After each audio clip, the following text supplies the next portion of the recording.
For years, the truth stayed hidden. The victims forgotten, the cases left cold, until science revealed what time could not. This is decades in the dark, where cold cases are brought back to light. The living room was quiet. 16-year-old Cassie Jo Stoddart was lying on the couch inside her aunt and uncle's home on Whispering Cliffs Drive in Pocatello, Idaho. The television was on. The dogs were still inside the house. Everything felt ordinary. Then the lights went out. The sudden darkness startled her. Before she could fully react, a loud noise came from behind her. A closet door slammed open. Someone rushed towards her. Then another person appeared. Cassie fought back, but she was stabbed repeatedly. The attack was fast, overwhelming, and deliberate. One used a dagger-style knife, the other, a hunting knife.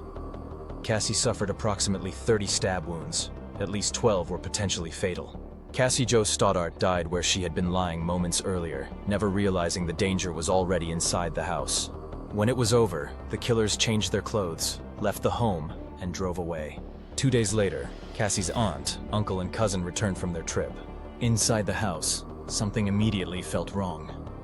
Her cousin found Cassie in the living room. She was not moving. Emergency services were called and Cassie was pronounced dead at the scene. The home became a crime scene.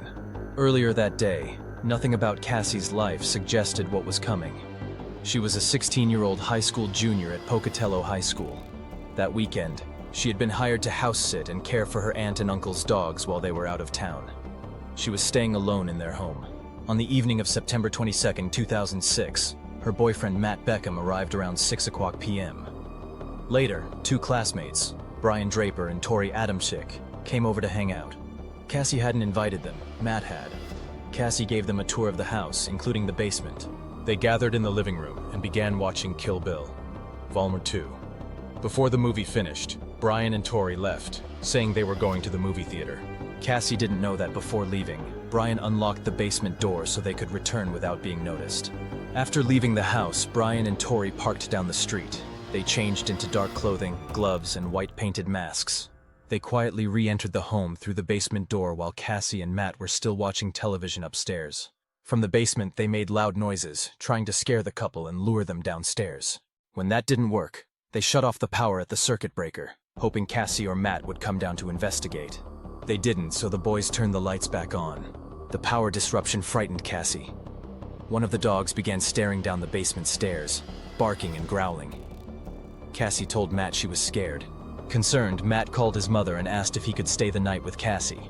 She refused, but offered another option. Cassie could stay at their house and return in the morning. Cassie declined. She said she had been hired to stay and care for the animals, and she felt responsible for doing so. Around 10:30 p.m., Matt's mother arrived and picked him up. Cassie was alone. From the basement, Brian and Tori heard Matt leave. They shut off the power again and waited, hoping Cassie would finally come downstairs. She didn't, so they went upstairs. At the top of the stairs, Brian slammed open a closet door to scare her. Then they attacked. As police began investigating, early suspicion fell on several people.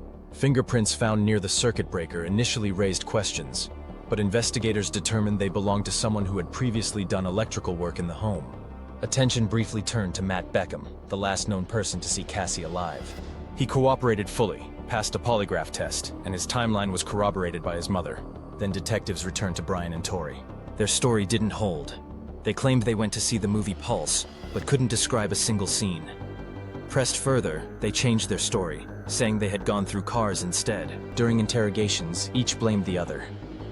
Brian eventually confessed, later admitting he stabbed Cassie after Tori told him to make sure she is dead. Brian led investigators to Black Rock Canyon, where the killers had partially burned and buried their clothing, masks, knives, and videotapes. One tape was badly damaged but later restored, revealing their plans in their own words. Before the murder, Brian and Tori had recorded themselves on video. They spoke directly to the camera, documenting their desire to kill someone. They talked about their obsession with horror films, especially Scream. They discussed wanting to know what it felt like to murder. They laughed.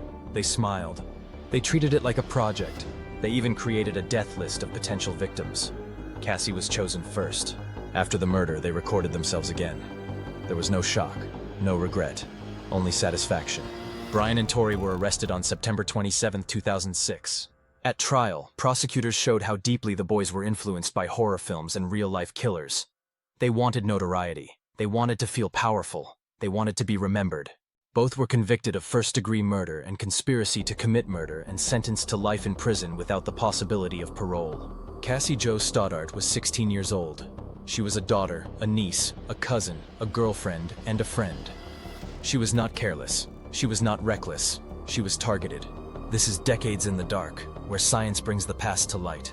Subscribe for more stories where justice never expires.